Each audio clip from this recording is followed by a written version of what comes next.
اعوذ باللہ من الشیطان الرجیم بسم اللہ الرحمن الرحیم رب اشرح لی صدری ویسر لی امری واحلل عقدۃ من لسانی یفقہوا قولی صدق اللہ العظیم۔ میرے پیارے دوستو، امید کرتا ہوں کہ آپ لوگ سب خیر و عافیت سے ہوں گے۔ آج میں آپ کے لیے استغفار کرنے کے فائدے اور اس کی برکات اور اس کی فضیلتیں بیان کرنے کے لیے ویڈیو بنا کر لایا ہوں کہ انشاءاللہ آپ کو اس ویڈیو سے بہت فائدہ ہوگا اور آپ کی زندگی بدل جائے گی۔ تو میرے پیارے دوستو، میری اس ویڈیو کو پورا دیکھیے گا۔ تو چلتے ہیں استغفار کرنے کے فائدے کی طرف۔ قرآن کے بارے میں ہمارا کیا ایمان ہے؟ ذالک الکتاب لا ریب فیہ، یہ کتاب ہے، اس میں کوئی شک کی گنجائش نہیں، اور اللہ تبارک و تعالیٰ نے اس کتاب میں جو بھی فرمایا ہے وہ برحق ہے، اس میں کوئی شک و شبہ کی کوئی گنجائش نہیں۔ اس کی ہر آیت، اس کا ہر حرف اور ہر بات برحق ہے۔ تو اس کتاب میں اللہ تعالیٰ نے جو ہم سے وعدہ کیا ہے وہ بھی برحق ہے، اور اللہ تعالیٰ اپنے وعدے کی خلاف ورزی نہیں کرتا، اور اللہ تعالیٰ فرماتے ہیں ان اللہ لا یخلف المیعاد، اللہ تعالیٰ نے جو ہم سے کمٹمنٹ کی ہے قرآن پاک میں وہ ضرور پورا کرے گا، یہ ہمارا ایمان ہے۔ اللہ تعالیٰ نے قرآن پاک میں کئی جگہ پر ہمارے مسئلوں کا حل بتایا ہے۔ ہماری زندگی میں کافی موقع پر مسئلے مسائل آ جاتے ہیں تو ہم اس کا سلوشن چاہتے ہیں، ہم اس کا حل چاہتے ہیں اور ہم حل مانگتے ہیں۔ تو میرے بھائیو، جب اللہ پاک نے ہمیں بنایا ہے تو ظاہر بات ہے اللہ تعالیٰ کو تو پتہ تھا کہ جب میرا بندہ زمین پہ جائے گا، میں انسان کو بنا رہا ہوں تو ان کے ساتھ مسئلے مسائل بھی ہوں گے، بہت سے چیلنجز ہوتے ہیں زندگی میں۔ تو میرے بھائیو، اس کو حل کرنے کا بھی طریقہ قرآن میں ہی بتایا ہے۔ تو میرے بھائیو، اللہ پاک نے ہمیں بنا کر ایسے تو نہیں نہ چھوڑ دیا۔ تو میرے بھائیو، اللہ پاک نے جو ہے قرآن اور حدیثوں میں ہمارے مسئلے کے حل ہیں، اور ہم اس سے ناواقف ہیں۔ تو ہماری زندگی کا سب سے بڑا مسئلہ کیا ہے؟ رزق۔ ہمارے لیے، ہماری اپنی فیملی کے لیے رزق چاہیے ہمیں، تو رزق کا بہت بڑا مسئلہ ہے ہماری زندگی میں۔ تو ظاہر بات ہے ہم جو کام کاج کرتے ہیں، جو جاب کرتے ہیں، تو وہ رزق کے جمع کرنے کے لیے ہی کرتے ہیں۔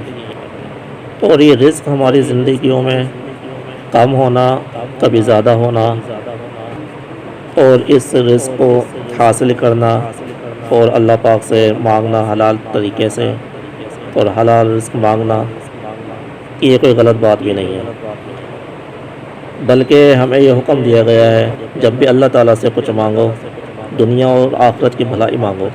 ربنا آتنا فی الدنیا حسنہ وفی الآخرۃ حسنہ وقنا عذاب النار۔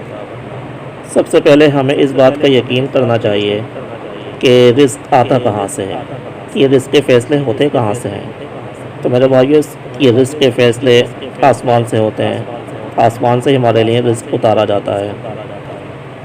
یہ رزق ہماری کنٹرول میں نہیں ہے، یہ رزق ہماری جاب کے کنٹرول میں نہیں ہے، یہ رزق ہماری جاب کے آنر کے کنٹرول میں نہیں ہے، یہ رزق ہمارے وزیر اعظم یا ہمارے صدر کے کنٹرول میں نہیں ہے۔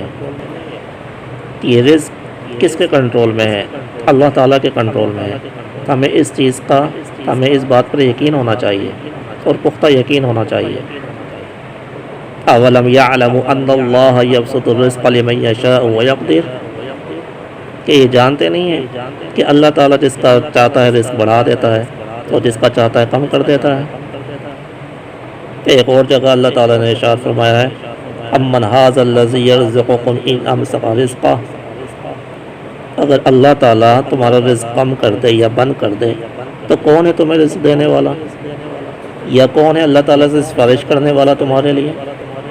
اور ایک اور جگہ پر فرمایا ان اللہ یرزق من یشاء بغیر حساب، اور اگر اللہ تعالیٰ کسی کو بے حساب رزق دینے کا فیصلہ کر لے تو کوئی اس کو روک نہیں سکتا، بے شک اللہ تعالیٰ جسے چاہتا ہے بے حساب رزق دیتا ہے۔ تو میرے بھائیو، جب اللہ پاک نے یہ رزق اپنے کنٹرول میں رکھا ہوا ہے تو اس نے کوئی طریقہ بھی تو بتایا ہوگا نا، کوئی ذریعہ بنایا ہوگا کہ جس کے ذریعے سے آپ اللہ پاک سے حلال اور پاک رزق مانگ سکو۔ تو یہ تو ایک طریقہ ہوگا نا جو اللہ پاک نے ہمیں بتایا ہے۔ تو وہ طریقہ کیا ہے، وہ ذریعہ کیا ہے؟ جس کے کنٹرول میں ہے وہ کم بھی کر سکتا ہے، زیادہ بھی کر سکتا ہے۔ اور اگر ہمارا یہ کنیکشن اللہ پاک سے قائم ہو جائے، جڑ جائے، اور اگر ہمیں وہ طریقہ پتہ چل جائے کہ ہمارے رزق میں کس طرح کشادگی ہوگی، کس طرح ہمارا رزق بڑھے گا، تو ہم انشاءاللہ اپنے رزق میں کشادگی کروا سکیں گے۔ اللہ تعالیٰ نے قرآن میں اس رزق کو بڑھانے کے لیے ایک طریقہ بتایا ہے۔ سورہ نوح کی آیت ہے، فَقُلْتُ اسْتَغْفِرُوا رَبَّكُمْ إِنَّهُ كَانَ غَفَّارًا، اور تم اپنے پروردگار کے آگے توبہ کرو، استغفار کرو، وہ بہت معاف کرنے والا ہے۔ يُرْسِلِ السَّمَاءَ عَلَيْكُمْ مِدْرَارًا، اور جو تم اللہ کے آگے استغفار کرو گے تو وہ تمہیں سب سے پہلی چیز وہ کیا دے گا کہ وہ آسمان سے موسلادھار بارش کرے گا۔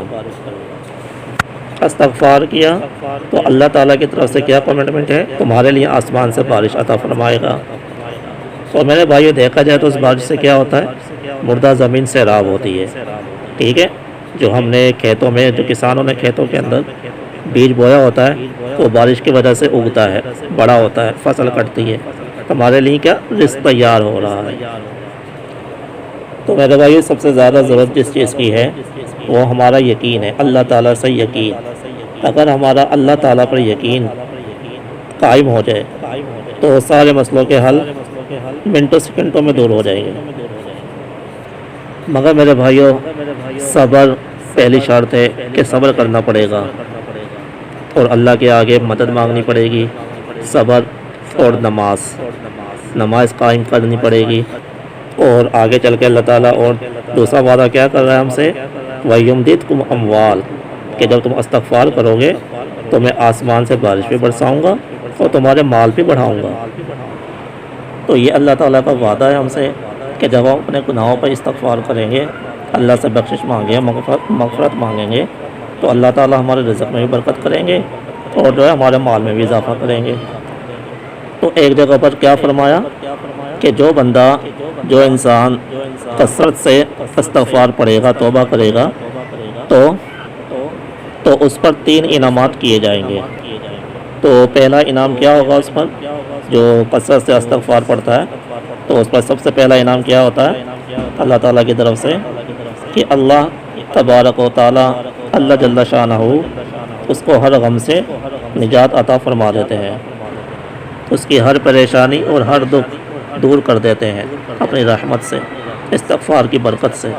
تو دوسرا انعام اللہ کی طرف سے کیا ملتا ہے کہ اللہ تعالیٰ اس بندے کی ہر مشکل کو آسان فرما دیتے ہیں۔ اور تیسرا انعام اللہ تعالیٰ اس بندے کو کیا دیتے ہیں کہ اللہ تعالیٰ اس کو وہاں سے رزق مہیا کرتے ہیں جہاں اس کا گمان بھی نہیں ہوتا، یعنی جہاں تک اس کی سوچ بھی نہیں جاتی، اللہ پاک اس کو وہاں سے اپنی طرف سے رزق دیتے ہیں۔ اور ہمارے پیارے نبی محمد مصطفیٰ صلی اللہ علیہ وسلم کا کیا فرمان ہے کہ جب تم استغفار کرو گے تو اللہ تعالیٰ تمہارے رزق میں برکت دیں گے، تمہاری پریشانیوں کو دور فرمائیں گے، اور تمہیں رزق وہاں سے دیں گے جہاں سے تمہیں گمان بھی نہیں ہوگا۔ اور اللہ تبارک و تعالیٰ بھی قرآن پاک میں یہی فرما رہے ہیں۔ اور قرآن کے بارے میں ہمارا ایمان کیا ہے، اور حضرت محمد صلی اللہ علیہ وسلم کی سنت کے بارے میں ہمارا ایمان یہی ہے کہ وہ 100% جو احکامات ہیں جو قرآن میں اللہ تعالیٰ نے ارشاد فرما دیا ہے، وہ 100% درست ہے، کیونکہ اللہ تعالیٰ اپنے وعدے کے خلاف نہیں کرتا۔ اور ہمارے پیارے محمد مصطفیٰ صلی اللہ علیہ وسلم صادق اور امین ہیں، یہ ہمارا ایمان ہے، اور ہمارا اس پر یقین بھی ہونا چاہیے۔